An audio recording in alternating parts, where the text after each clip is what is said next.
Welcome to the channel, everyone. We're so glad you've joined us today for this incredible story. Before we dive in, we'd love to know, where are you watching from? Drop a comment below and let us know what part of the world you're tuning in from.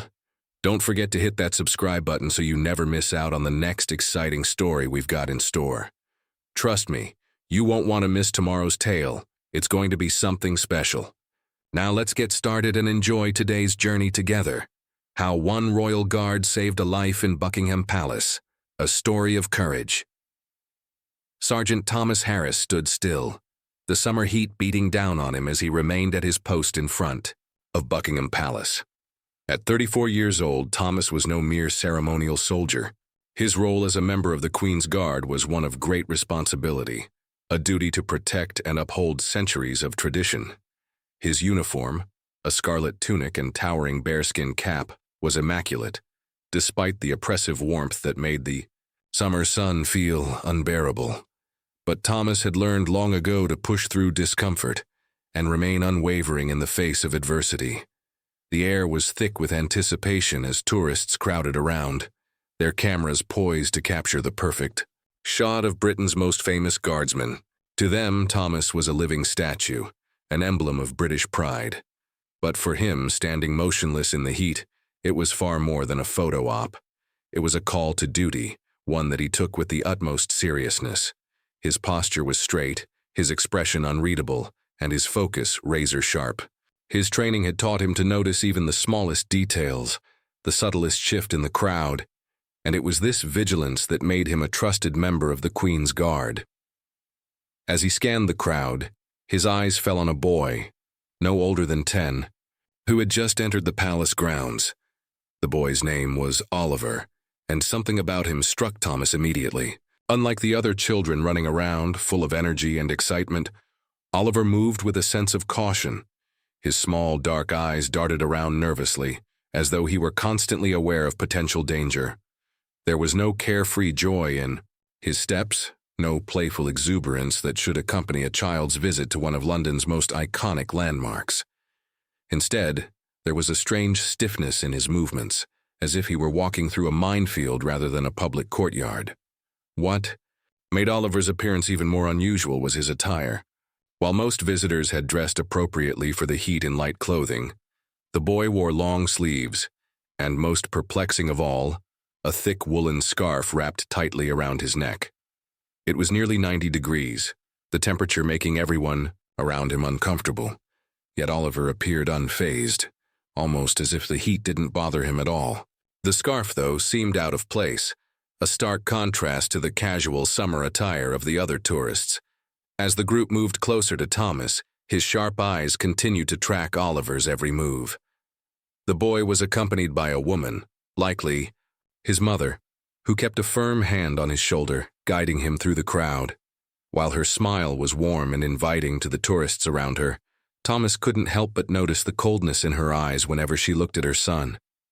The way she held him so tightly, her fingers digging into his shoulder, was a subtle warning sign that something wasn't right. It wasn't the affectionate, loving touch of a mother. It was the grip of someone who needed to maintain control at all costs. "Oliver, stay close," the woman, whose name was Charlotte, said in a voice that was far too calm for the situation. There was an edge to her words, one that made Oliver instantly step back in line, his body stiffening as if he feared what might happen if he disobeyed.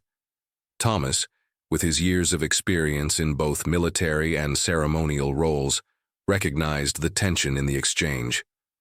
He had seen it before, the body language that betrayed the words, the subtle signs of fear and control that were often overlooked by those not trained to notice.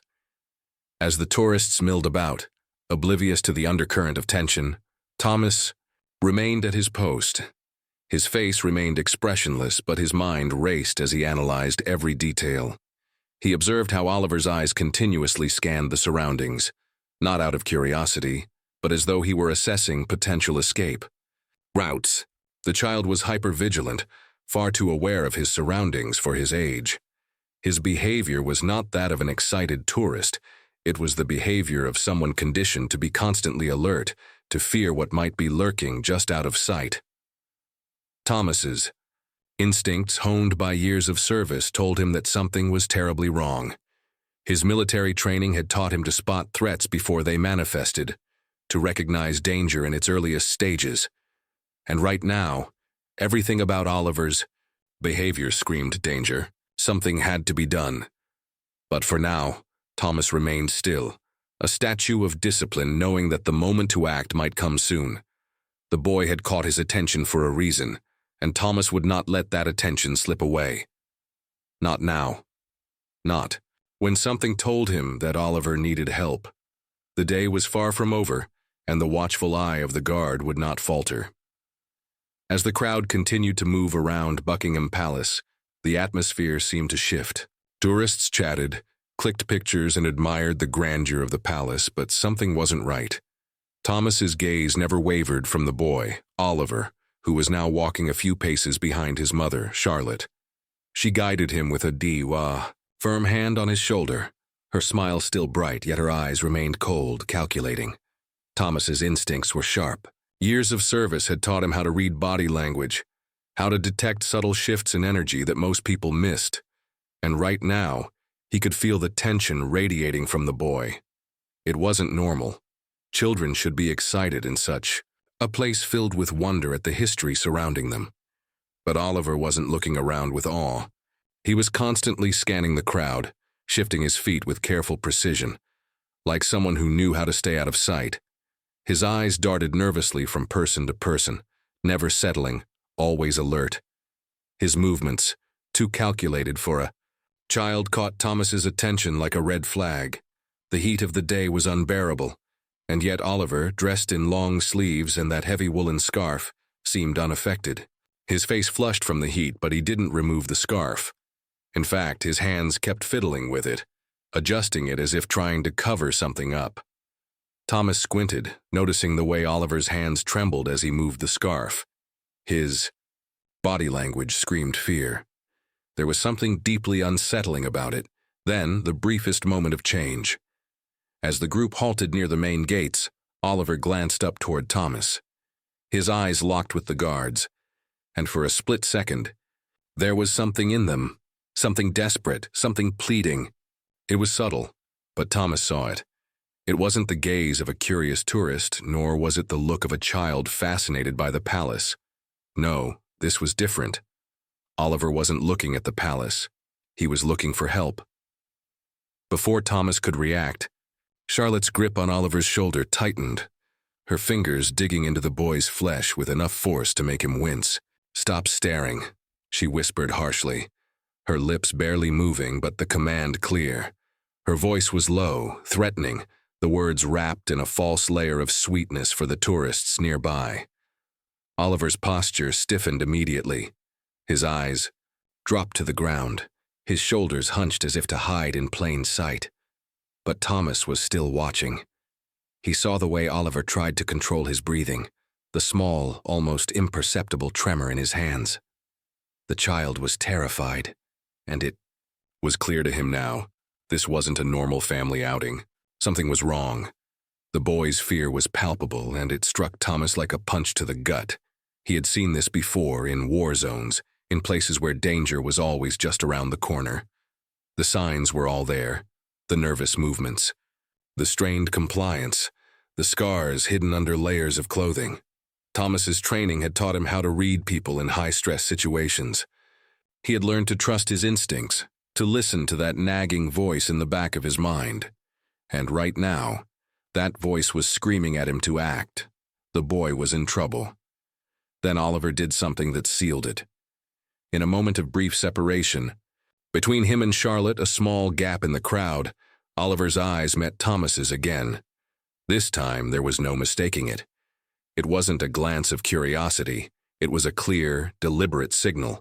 His hand, just slightly hidden by his side, raised to his chest level, fingers spread. Then just as quickly, they curled into a fist before opening again. The universal distress signal. Thomas's breath caught in his throat as the realization hit him like a wave. The boy was asking for help, and it was as clear as day. He wasn't just frightened. He was in danger. Before Thomas could make a move, Charlotte was there, pulling Oliver back into line, her smile now more forced than ever. But Thomas had seen enough. He couldn't just stand by any longer. His training, his duty, everything he believed in screamed at him to intervene. He took a slow, measured breath, steadying himself. This wasn't just about protocol anymore. It was about saving a child. And with that, Thomas took the first step, breaking centuries of tradition, his boots striking the stone courtyard with a resounding echo. The sound of his movement seemed to shock the crowd into silence as they watched the royal guard break formation. The tension in the air grew thick as Thomas's eyes locked onto Charlotte's, his jaw set with quiet determination. It was happening. The moment he had feared and hoped for had arrived. The boy's silent plea for help had been heard, and now Thomas was going to do something about it. The courtyard seemed to hold its collective breath as Thomas moved forward. Every step was deliberate, measured, and filled with an urgency that echoed in the silence around him. The air felt thicker now, charged with tension, as if the entire scene had shifted from something casual to something dangerous. The crowd, once oblivious, now watched intently, sensing the shift but not fully understanding its gravity. Charlotte, on the other hand, knew something was wrong the moment Thomas took his first step. Her smile faltered, just for a second, but it was enough to send a chill down Thomas's spine. He saw it in her eyes, a flicker of recognition, a flash of panic that she quickly masked.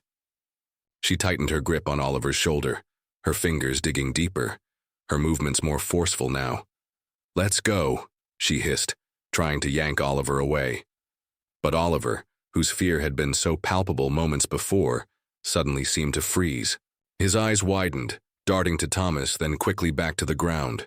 His body trembled slightly, and in that brief, fleeting moment, Thomas saw something he hadn't seen before. The boy wasn't just scared. He was terrified. Charlotte's voice rose, her tone louder now, forced as if she were trying to regain control. "You have no business here," she snapped at Thomas, her smile now nothing more than a thin veneer of politeness covering the venom behind her words. She tried to pull Oliver with her, but the boy hesitated, his steps faltering as he glanced desperately at Thomas. The plea in his eyes was unmistakable, a silent cry for help, one that pierced through the noise of the crowd. Thomas took another step, his boots echoing on the cobblestones, his hand instinctively resting on the hilt of his ceremonial sword. It wasn't about force, it was about standing firm, about showing that he would not back down, not while a child was in danger. The weight of the moment settled heavily on his shoulders, but he didn't flinch. "Not now." "Ma'am." Thomas's voice rang out, cutting through the noise of the gathering crowd. "Release the boy." The authority in his tone was undeniable, the calm precision of a soldier who had seen and experienced far more than most could imagine. His eyes remained locked on Charlotte, unyielding. "You're not going anywhere until I know he's safe." Charlotte's mask slipped for a moment, and Thomas saw it. The flicker of anger, then fear. Her grip tightened around Oliver and she yanked him closer, pulling him against her side with enough force to make him stumble. "You have no right to interfere," she shouted, but there was a quiver in her voice, a crack that betrayed her fear. She was losing control, and she knew it. The crowd had begun to murmur, sensing the shift in the atmosphere. Some pulled out, their phones eager to capture the unfolding drama. Others stood frozen, unsure of what to do. But one thing was clear. This wasn't just a tourist attraction anymore. It was something more, something dangerous. Oliver once again caught Thomas's gaze, his eyes wide and full of fear, but also something else. Hope.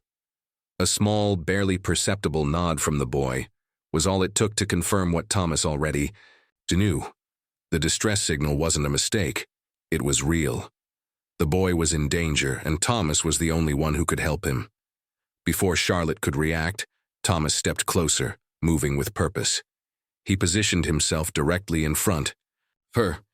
His stature imposing, the full weight of his uniform adding to the authority in his presence.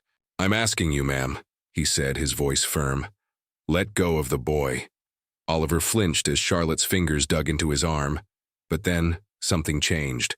Oliver's eyes, once wide with fear, now held a spark of something else, something stronger than fear.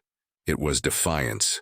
"I'm not going back," Oliver whispered, his voice barely audible but filled with a quiet determination. The words were simple, but they hit like a hammer. He had spoken them before, perhaps to himself, maybe to his mother, but now they were a statement of truth, a declaration that he would not be controlled anymore. Charlotte's face twisted with fury, and in that moment Thomas saw the full extent of her rage. Without warning, she raised her hand to slap Oliver, the motion swift and vicious. But Thomas was faster. His hand shot out, intercepting her mid-strike. His grip on her wrist was firm but controlled, preventing her from landing the blow. The crowd gasped in unison, the tension reaching a breaking point. "This," Thomas said coldly, "is a mistake." His voice was like ice, each word measured, precise, and unyielding. The moment was as sharp as a blade, the air heavy with the weight of his decision. For a moment, Charlotte stood frozen, her fury mingling with disbelief. The fight had gone out of her, and she knew deep down that she had lost control. "Get him away from me," she cried, but her voice had lost its power. The tourists who had been silent observers moments before now spoke up, their voices filled with concern. "Someone help the boy," one woman called out, while another shouted, "She's hurting him." And then, in the distance, Thomas saw the security personnel arriving, moving quickly toward them, their presence signaling that the situation was about to escalate further. The tension in the courtyard was palpable, the air thick with the impending solution. But for Thomas, there was only one thing left to do. He had made his choice. The Royal Guard's code might demand stillness, but his moral duty required action. And he would not back down, not now, not ever. The tension in the air was unbearable, thick with uncertainty, as Thomas stood his ground, still gripping Charlotte's wrist, preventing her from striking Oliver. The crowd, now completely silent, watched in stunned silence, some with phones raised, capturing the unfolding drama, while others instinctively moved away, sensing the gravity of the situation. But Thomas didn't flinch. His posture remained perfect, his face an unmovable mask of calm. The only thing that mattered now was the boy's safety. Charlotte's eyes darted around, desperately searching for a way out, but she had already lost control. The crowd had begun to notice the bruises on Oliver's neck, the evidence of abuse that she had worked so hard to hide. She yanked her arm free, her fingers trembling with rage. "This is none of your business," she spat at Thomas, her voice now shrill with panic. "He's my son.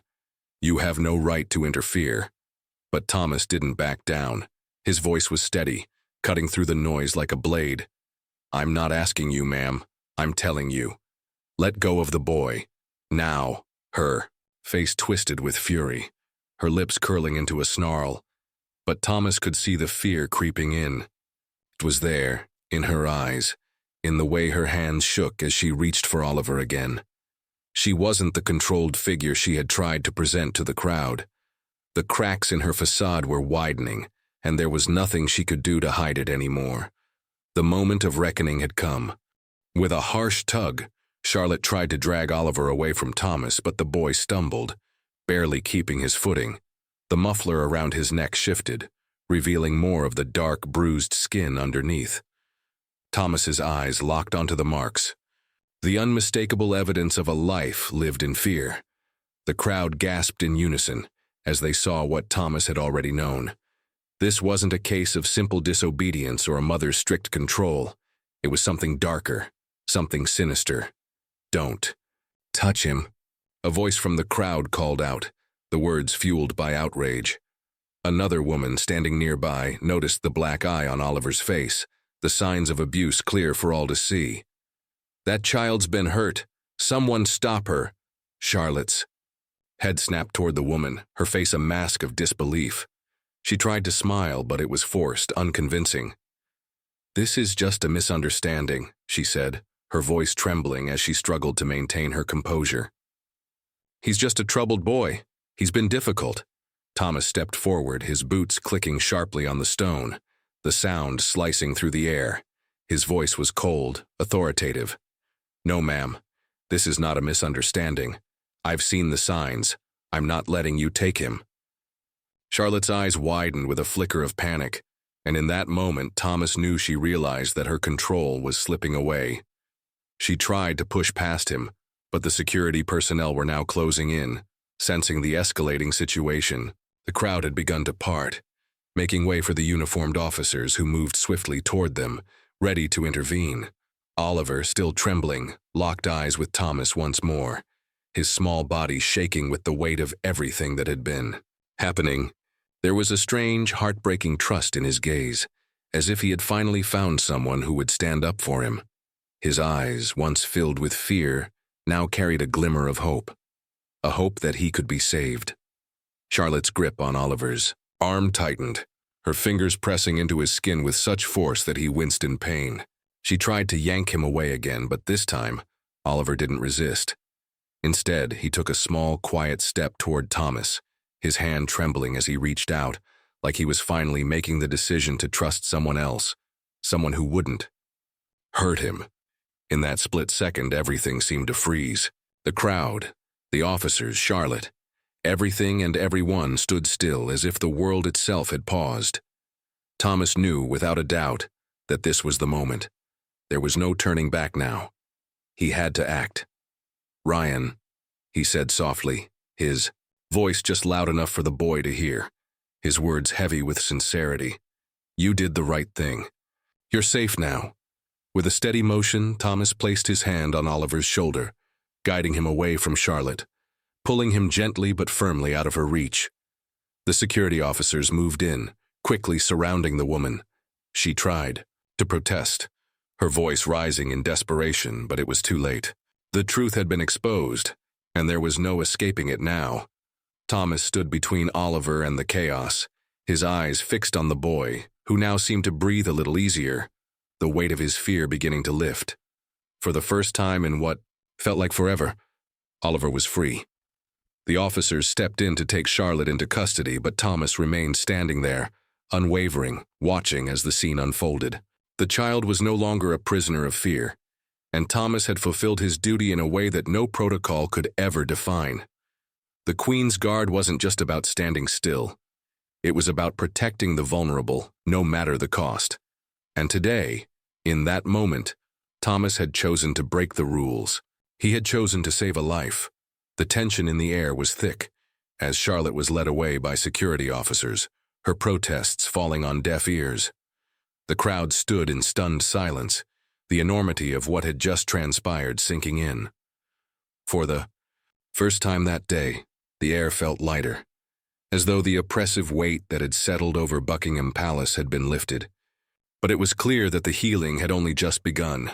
Oliver stood still, his small body trembling, his wide eyes glued to the ground as he processed what had just happened. His mother, no, his stepmother, was gone, taken away by the authorities, but the trauma she had inflicted on him would linger far longer than any arrest. Thomas could see the confusion in Oliver's eyes, the disbelief that he was finally free. The officers who had arrived to support Thomas were now speaking softly to the boy, offering gentle reassurances, but Oliver didn't respond. His eyes remained fixed on the stone floor beneath him, as though he feared that looking up might bring everything crashing down again. For a brief moment, Thomas considered stepping away, letting the officers take over. But he knew that Oliver wasn't ready to face the world just yet. He needed someone to stand by him, someone who wouldn't turn away, someone who wouldn't leave him in the middle of this chaos. "Hey, kid," Thomas said softly, crouching down to Oliver's level. His voice was calm, steady, and filled with quiet authority. "You did the right thing. You're safe now." Oliver looked up, his eyes meeting Thomas's for the first time since everything had unfolded. There was a flicker of something in those eyes, something that hadn't been there before. It was a mixture of relief and something deeper, something fragile, the kind of look that only someone who had suffered could understand. "You're not going back to her," Thomas continued, his words deliberate, firm. "You're not alone anymore." A shaky breath escaped Oliver's lips as he nodded, but it was a small, hesitant movement. His hands were still trembling at his sides, and Thomas could see the weight of everything that had happened was still pressing down on him. Thomas remained crouched in front of Oliver, giving him space, but not letting him retreat back into that shell of fear. "We're going to get you the help you need. Your grandparents are on their way. You're going to be with people who love you now." For the first time, Oliver's expression softened, the hardness in his eyes melting away just a little. His shoulders, once hunched in fear, relaxed slightly. The crowd, still watching from a distance, seemed to give Oliver the space he needed to breathe, to process, to begin the long journey toward healing. Then, as if on cue, an elderly man and woman stepped into the courtyard, their eyes searching the crowd. Thomas could see the recognition in their faces when they spotted Oliver. The woman's face crumpled, tears immediately welling up in her eyes as she rushed toward the boy. "Ryan," the elderly man called out, his voice breaking with emotion as he reached his grandson. "Ryan, my boy." Oliver's eyes widened. Recognition. The name hit him like a wave, and before anyone could react, he took a tentative step forward, then another, until he was running toward them. His grandparents' arms opened wide, and when Oliver reached them, he collapsed into their embrace, his small body shaking with the weight of everything that had happened. Tears streamed down the woman's face as she held him close, her arms wrapped tightly around him as if she feared letting him go again. "We've been looking for you, Ryan," she whispered, her voice thick with emotion.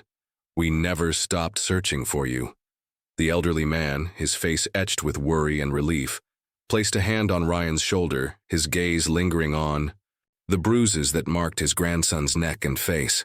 The rage and helplessness in his eyes were undeniable. "We'll make sure you never go back to that woman," he promised, his voice fierce with love and protectiveness. The reunion was a quiet one, filled with the unspoken understanding that there was much to repair, much to heal. But it was also filled with a sense of finality. The pain that had plagued Ryan for so long had come to an end. Thomas stood back, allowing the family their moment. He had done his part, but he knew that the hardest part of Ryan's journey was just beginning. As he watched Ryan's grandparents hold him tightly, he felt a sense of pride settle within him. The Royal Guard's duty was not just to stand still, it was to protect, to serve, and to act when it mattered most. As the officers moved to finalize the paperwork and ensure everything was handled properly, Thomas took a deep breath. He had broken protocol, but in doing so, he had saved a life. The rules had been clear, but in this moment, duty had called louder, and in the end, that was all that mattered. Ryan, no longer a frightened child in a woolen scarf, now stood in the arms of the people who truly cared for him, the people who would protect him, who would help him heal. As Thomas turned and began to walk back toward his post, he couldn't help but glance back one last time. The boy was smiling, a small, tentative smile, but it was real. And for the first time in a long time, Ryan was no longer just surviving. He was living. Sometimes the hardest decisions led to the greatest change, and today, Thomas had made the right one. If you've watched this powerful story unfold, we'd love to hear your thoughts. The courage it took for Oliver to signal for help, and the determination of Sergeant Thomas to break protocol and protect him, is a stark reminder that we all have a responsibility to look out for each other, especially those who are vulnerable. What would you have done in Thomas's shoes? Would you have noticed the subtle signs, and would you have had the courage to act? We know this story is filled with strong emotions, and it can leave us questioning how we can better protect children in our communities. Do you believe we all have a duty to step in when we witness signs of abuse or neglect, even if it means going against the norm? Or should we always follow the rules, no matter what?